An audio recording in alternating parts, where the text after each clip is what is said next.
ඉතින් වෙනද වගේම අදත් ස්ටිල් මූවි වර්ල්ඩ් වෙත ඔයාලව ගොඩක් ආදරෙන් පිළිගන්නවා. අද ඔයාලට අරගෙන යන මූවි එකේ ෆස්ට් මූවි එක මීට කලින් මම ඔයාලට අරගෙන ආවා. ඉතින් ඒ හින්දා අද මූවි එකේ කතාව කියන්න කලින් අපි පළමු මූවි එක ගැන පොඩක් කතා කරලෙමු. මේ මූවි එකේ ප්‍රධාන චරිත කීපයක් ඉන්නවා.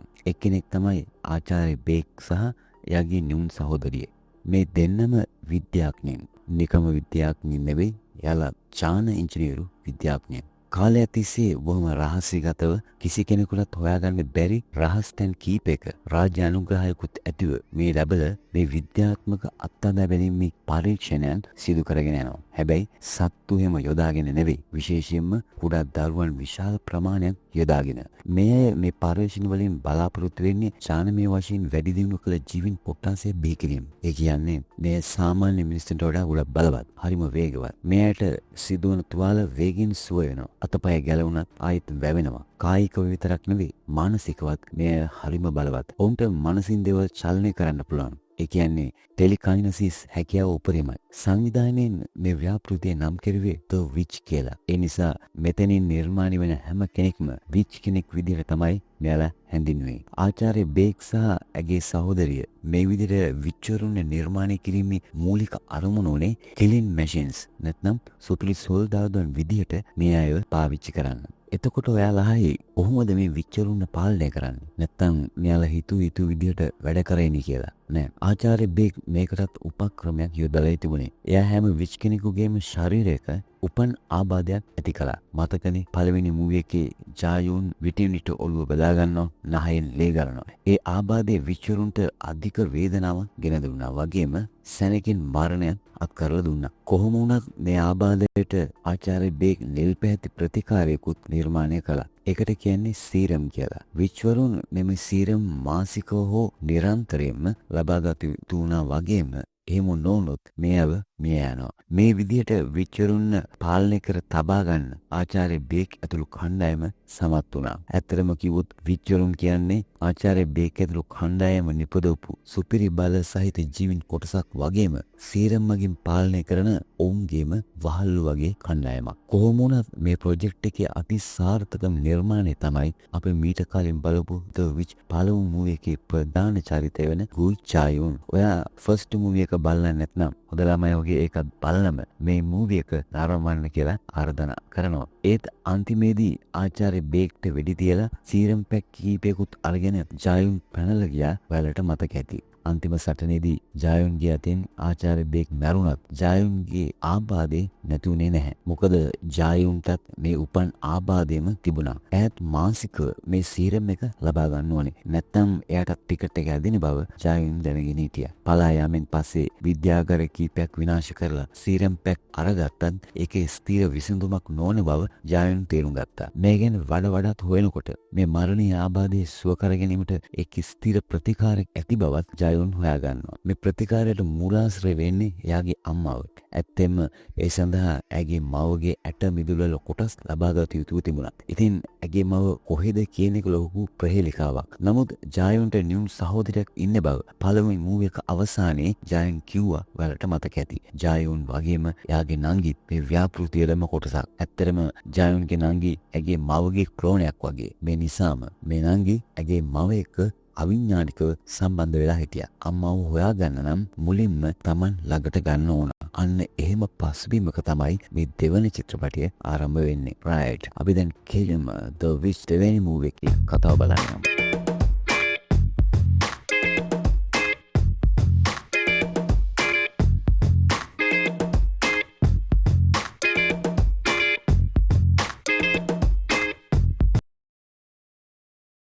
මූවි එක පටන් ගන්නේ අතීතයේ වෙච්ච දර්ශනයකින්. මෙතනදී තරුණ ගැහැණු ළමෙක් එයාගේ යාළුවොත් එක්ක ට්‍රිප් එකක් යනවා. එයාගේ හැසිරීමෙන් එයා ප්‍රෙග්නන්ට් බව තමයි අපිට අඟවන්නේ. ඒත් අතරමඟදී ඩ්‍රයිවර් බස් එක ගමන් මාර්ගයෙන් පිට වෙන පාරකට හරවනවා. වගේම ඔවුන් අරගෙන යන්නේ සෑහෙන පාළු ප්‍රදේශයකට. පස්සේ බස් එකේම හිටපු කණ්ඩායමක් ගෑස් ගහලා මගින් සිහි නැති කරන අතරෙම රතු ජර්සියක් ඇඳන් ඉන්න මේ තරුණියව පැහැර ගන්නවා. එයාව අරගෙන යන්නේ විශාල වනාන්තරයක් මැද්දේ තියෙන රහස් පර්යේෂණාගාරයකට. මෙතනදී තමයි එයාට ආචාර්ය බේක් සහ ඇගේ නියුන් සහෝදරිය පළමු වරට මුණ ගැහෙන්නේ. ආපහු සිහිය එද්දී මෙකෙල දකින්නවා ටීවී එකේ යන බ්‍රේකින් නිවුස් එකක්. එකෙන් කියවෙන්නේ එයා ගමන් ගත්ත බස් එක බිහිසුණු අනතුරකට ලක් වෙලා ඒකේ හිටපු හැම කෙනෙක්ම වගේ මිය ගොස් ඇති බව. මේ වෙලාවේ තමයි ආචාර්ය බේක් මේ ළමයට කියන්නේ ඔයාලට දරුවෝ දෙන්නෙක් ලැබෙනවා. ඒ දෙන්නගෙන් තවත් සහෝදර සහෝදරියෝ විශාල ප්‍රමාණයක් අනිවාර්යෙන් අපි ඇති කරනවා කියලා. ඊට පස්සේ අපි වාරගෙන ඉන්නේ වර්තමානයේට. පේජි දුපතේ වෙරළබඩ කලාපයක පිහිටි ආක් ෆැසිලිටි කියන මේ රහස් ලැබ් එකට එක්වරම තරුණු ප්‍රහාරයක් එල්ල වෙනවා. මේ ආපු සංගන්ධ කණ්ඩායම මේක හිටපු පරීක්ෂණය ලක්වන දරුවන් සයන්ටිස්ට්ලා හැම කෙනෙක්ම ඝාතනය කරනවා. මේ සන්නන්ද කණ්ඩායම ආක්වන් එම නැත්නම් ජයුන්ගේ සහෝදරියට හිසට ලංකර වෙඩි තබන්නේ. එයත් සාමාන්‍ය මිනිස්සෙක් වගේ සලකලා. ජානමී වශයෙන් වඩා දියුණු කරලා තිබුණු ආක්වන්ගේ හිසට ඌ තුවාල ක්‍රමයෙන් සුවයන අතර තමාට පහර දුන් ප්‍රහාරකින් සැල මරා දමා ඒ පැල්ලම් පිටින්ම ආක්වන් පරීක්ෂණාගාරයෙන් පැනලා යනවා. මේ ඉන්නේ ජෑන් ආචාර්ය බේග්ගේ බෑන. මෙයත් සුපිරි බල සහිත අධිමානුෂීය පුද්ගලයෙක්. ආචාර්ය බේග්ගේ අභාවයෙන් පස්සේ ඒ තැනටපත් වුණේ එයාගේ නියුන් සහෝදරිය. ඒ ට්‍රාන්ස් හියුමන්ස් සුපර් හියුමනිස්ට් කියන රහස් සංවිධානය. ජෑන් ප්‍රදේකට නිලයක් දැරුවේ ඇලියන්ස් යුනිනිස්ට් කියන සංවිධානය. එකම ආරමුණක හිටියත් සංවිධාන දෙක අතර නිතරම ගැටුම් තිබුණා. ලැබ් එක විනාශ කරලා ආක්වන් පැන යාමේ ආරංචියත් එක්ක මේ සංවිධාන දෙකටම ඒක ලොකු ගැටලුවක් වුණා. එළියට ආපු ආක්වන් කිසිම හාවක් හුවක් නැතුව ඉස්සරහට ඇවිදගෙන ගියා. එහෙම ආපු අය වැටුනේ ප්‍රධාන පාරකට. එකපාරටම වෑන් එකක් ඇයව පසු කරගෙන ගිහින් නැවතුණා. එයා ඉන්න තැනට ආයෙත් රිවර්ස් කරපු වෑන් එකේ හිටියේ ප්‍රදේශයේ ප්‍රබල මැරෙක්ගේ ගෝලියෝ සෙට් එකක්. එදා මාරාවල කුඩ කියුන් හි කියන කෙල්ලව පැහැරගෙන යන ගමන් උන්නු මේ මැරෝ ටික ආක්වන්වත් දාගන්නවා වෑන් එක. කෙල්ලව පැහැරගෙන යාම දැක්කයි කියලා හිතන මේ මැරෝ ටික ආක්වන්ටත් අඩැත්තේටම් කරන්නේ එයා කවුද කියලා දන්නේ නැතුව. ඒත් සැනකින් ක්‍රියාත්මක වන ආක්වන් මේ සෙට් එකට ප්‍රබල ප්‍රහාරයක් එල්ල කරන්නේ වෑන් එකේ දොරවල් ජනෙල් කැළවෙලා විසි වෙන්නත් එක්ක. ඒත් කියුන් හිට කිසිම කරදරයක් වෙලා තිබුණේ නැහැ. ඡන්දය ටික ආබාධිත වෙන්න ගියේ තප්පර කීපයක් විතරයි. තමාව බේරාගත් මේ කෙල්ලව අතහැරලා යන්න කියුන් හිට දෙන්නේ නැහැ. එයා ආක්වන්නත් අතින් ඇදගෙන ඈතට දුවනවා. පස්සේ මාමට කෝල් එකක් දීලා එතනට ගෙන්න ගන්නවා. ඒ අතරේ අධික බලයක් මුදා හැරපු නිසා ආක්වන්ගේ නහයෙන් ලේ කල්ලා එයා ක්ලාන්ත වෙනවා. පස්සේ දෙන්නම එකතු වෙලා ආක්වන්ව අරගෙන ඉන්නේ එයාගේ මාමගේ ක්ලිනික් එකට. කිවින් හීගේ මාමා පශු වෛද්‍යවරයෙක්. එයා ආක්වන්ව හොඳින් පරීක්ෂා කරලා ආක්වන්ගේ ඇඟේ තිබුණු යකඩ කෑලි වෙඩි උණ්ඩ විතරක් නෙවෙයි උපකරණත් ගලවලා ඉවත් කරනවා. ඊට පස්සේ ඔහු දකිනවා ඒ ගැඹුරු තුවාල ක්‍රමයෙන් සොයනවා. මේක හරිම අසාමාන්‍ය සිදුවීමක්. මේ හැම කාරණාවක්ම කියුන් හිට පැහැදිලි කරාට පස්සේ ඇය තීරණය කරනවා ආක්වන්ව තමන්ගේ ගෙදරට එක්කගෙන ගිහින් හොඳින් බලාගන්න. මේ ඉන්නේ කැප්ටන් ජෝ හ්යුන්. මේ කාන්තාව අධික ටෙස්ටෙස්ටරොන් වලින් පිරුණු අසාමාන්‍ය බල සහ හැකියාවන් සහිත තවත් සුපිරි මානවයෙක් වගේම කුලී ඝාතකයෙක්. එයා සම්බන්ධ වෙලා හිටියේ ආචාර්ය බේග්ගේ සහෝදරියගේ රහස් සංවිධානයට. සංවිධානයේ නියමයන් අනුව අත්අඩ බැලීම් කරන ලැබ් වලින් පැනලා යන දරුවන් අල්ලා ගැනීම හරි මරා දැමීම මෙයාගේ එක වගකීමක්. මෙයාගේ සහායකයා තමයි තවත් සුපිරි මිනිහෙක් වන ටොම්. එයා විදේශිකෙක්. හවස ගෙදර ආපු ජෝ හ්යුන් උදේ ඉඳලා කරපු සටනවලදී තමාගේ සිරුරේ ඇනී තිබූ යකඩ කෑලි එකිනෙක ගලවා ඉවත් කරනවා. ඒවා ගොඩාක් ගැඹුරු තුවාල. ඒත් බොහොම ඉක්මනින් මේ තුවාල සුව වෙන්න පටන් ගන්නවා. පස්සේ හොඳට පිරිසිදු වෙලා පුටුවක් උඩ වාඩි වෙන අයට ටෙක්ස්ට් මැසේජ් එකක් එනවා. මේ අතරේ කියුන්හි ආක්වන්ව එයාගේ ගෙදරට එක්කගෙන යනවා. ගෙදර ඉන්නේ කියුන්හි වගේම එයාගේ මල්ලි ඩේග්ලිල් විතරයි. ඒකට හේතුව තමයි මේ දෙන්නගේම තාත්තගේ අභාවය. ඒ මරණයට හේතු වුණේ යොන්ඩු කියන ප්‍රාදේශීය මැරයා. මිනිහා මෙයාලගේ ඉඩමත් ගොවිපලත් බලහත්කාරයෙන් අත්පත් කරගන්න තාත්තව ඝාතනය කරන්න කටයුතු කරලා තිබුණා. මේ ඩේගිල් මුලින්ම ආක්වන්නෙච්ච කෑ කරන්නේ නැහැ. මිනිහා හිතන්නේ තවත් වාතයක් ගෙදරට ආව නේද කියලා. පස්සේ කියුන්නේ ආක්වන්ට කාමරයකුත් රැට අඳින්න ඇදුණුත් සූදානම් කරලා දෙනවා. මේක ආක්වන්ට ටිකක් නුහුරුයි. මොකද එයා ලැබ් එකක හැදුනා මිසක් කිසි දිනක මිනිස්සුත් එක්ක ආශ්‍රය කරලා තිබුණේ නැහැ. පහෝදා ජෝ හ්යුන් කෙලින් යන්නේ ආචාර්ය බේග්ගේ සහෝදරිය මුණ ගැහෙන්න. මොකද ඇයට එන්න කියලා මැසේජ් කළේ මෙන්න මේ පුද්ගලයා. මෙතනදී මේ ආචාර්යවරිය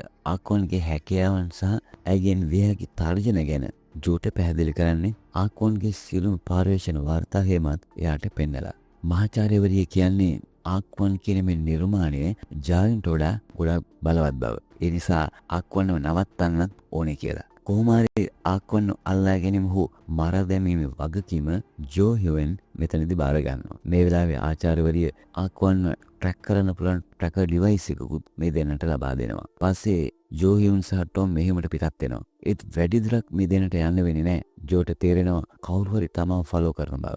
එයාට පේනවා කාර් එකක් තම වාහනේ පස්සේ පන්නනවා. සැනකින් ක්‍රියාත්මක වන ටොම් වාහනේ මොහොතකට හංගනවා. පස්සේ තමාව ෆලෝ කරගෙන ආපු කාර් එක හප්පලා දානවා ගොඩක් දරුණු විදියට. ඒත් ඊට පස්සේ මේ කාර් එකේ ආපු අයගෙන් බරපතල ප්‍රහාරයක් ටොම්ට එල්ල වෙනවා. සටන් විලාසයේ සහ හැකියාවන් අනුව මේ අයත් යම් සංවිධානයකට සුපිරි බල ඇති අධිමානුෂික බලයක් සහිත පුද්ගලයන් සෑහෙන වේලාවක් පවතින දරුණු සටන් කීපයකින් පස්සේ ටොම්ට මේ දෙන්නව පාලනය කරන්න පුළුවන් වෙනවා. පරාජිත හිටපු දෙන්නට ජෝ කියනවා ප්‍රශ්නයක් තියෙනවා නම් ලොක්කට ඇවිත් මාව හම්බ වෙන්න කියන්න කියලා. ටොම්ට දැන් ලොකුම ප්‍රශ්නයක් කවුද තමන්ව මරන්න ආවේ කියලා. ජෝ කියනවා එයාවේ වෙන කවුරුත් නෙමෙයි ජැන්ගේ විච්ලා කට්ටියක් කියලා. ඒකට හේතුව අපි අතර තිබුණු නොගැලපෙන මතවාද කියලා. ඒ වගේම මීට අවුරුදු 10කට කලින් ජෝගේ බොස් උනේ මේ ජැන් බවත් ටොම්ට කියනවා. මේ යනකොට ජෝ අතේ තිබුණු ට්‍රැකින් මැෂින් එක ක්‍රියාත්මක වෙන්න පටන් ගන්නවා. ඒ ආක්වන් ළඟම ඉන්නවා කියන වගේ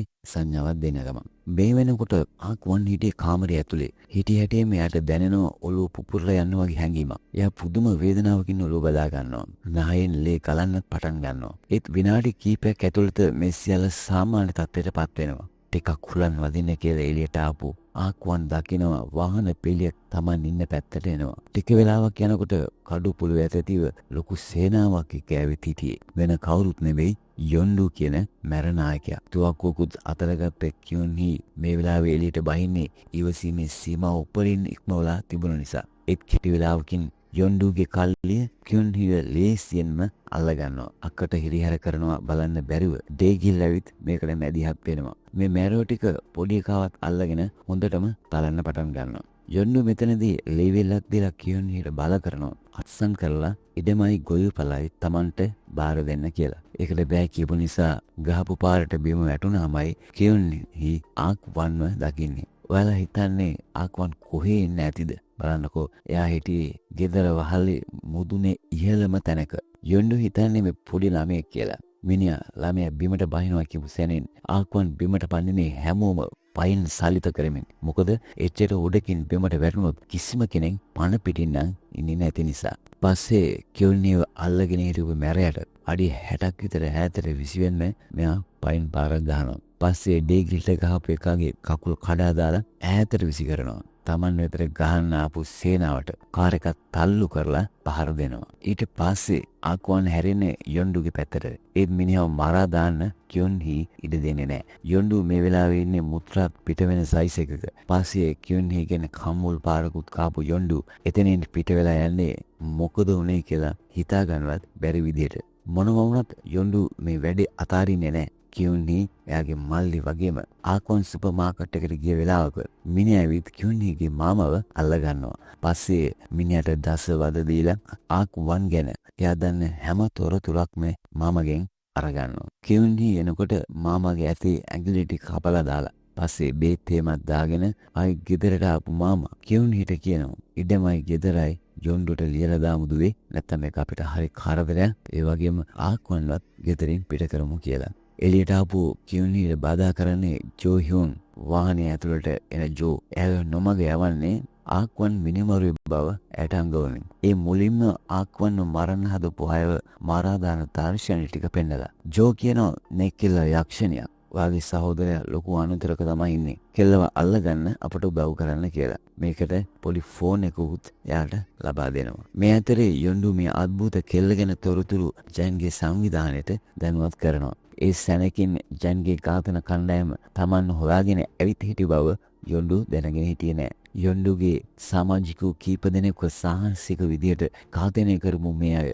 යොන්ඩුට කියන්නේ කෙල්ල ඉන්න තැන අපිට හරියටම කියන්න කියලා. මේ වෙනකොට ආක්වන් සහ ඩේගිල් අතරේ ගොඩක් සමීප සම්බන්ධතාවයක් ඇති වෙලා තිබුණේ. ඩේගිල් ආක්වන් එක්ක කාලය ගත කරන්න ගොඩක් ආස කළා. ওই විදියට කැප්ටන් ජෝ ටොම් ඇතුළු කණ්ඩායම යුද්ධයට ලෑස්ති වුණා. ඒ කියොන්හිගේ ලැබෙන ප්‍රතිචාරය බලාපොරොත්තු වෙන්න. මේ වෙනකොට කියොන්හිත් එයාගේ මල්ලිත් ඒ වගේ ආක්වන් ගෙදරට වෙලා හිටියේ ගොඩක් සතුටින්. සෑහෙන වෙලාවක් හිතලා ආක්වන්ව පාවා නොදෙන්න කියොන්හි තීරණය කරනවා. පස්සේ ආක්වන්ට කියනවා උන් ඔයාට මොනවා කරයිද මම දන්නේ නැහැ. ඔයා දැන් මෙනංගි මෙතනින් පිට වෙලා යන්න කියලා. ජෝ තමන්ගේ දඩේමට ලෑස්ති වෙද්දී ඇය නොසිතු විදිහට තවත් වාහන පේලියක් මේ පැත්තට එනවා. ඒ යොන්ඩුගේ සහ ජැන්ගේ ඝාතන කණ්ඩායම. ඒ අතරේ ඩේගිල් ආක්වන්න උඩ තට්ටුවේ එලිමහන් තැනකට එක්කගෙන යන්නේ යාගෙන් සමුගන්න. ඒ ආයෙත් දවසක ඇව නැවත හමුවීමේ බලාපොරොත්තු වෙන්නේ. මොකද ඩේගිල් මේ වෙනකොටත් ආක්වන්ට ගොඩාක් ලං වෙලා හිටියා. හිත තදින් ගල් කරගෙන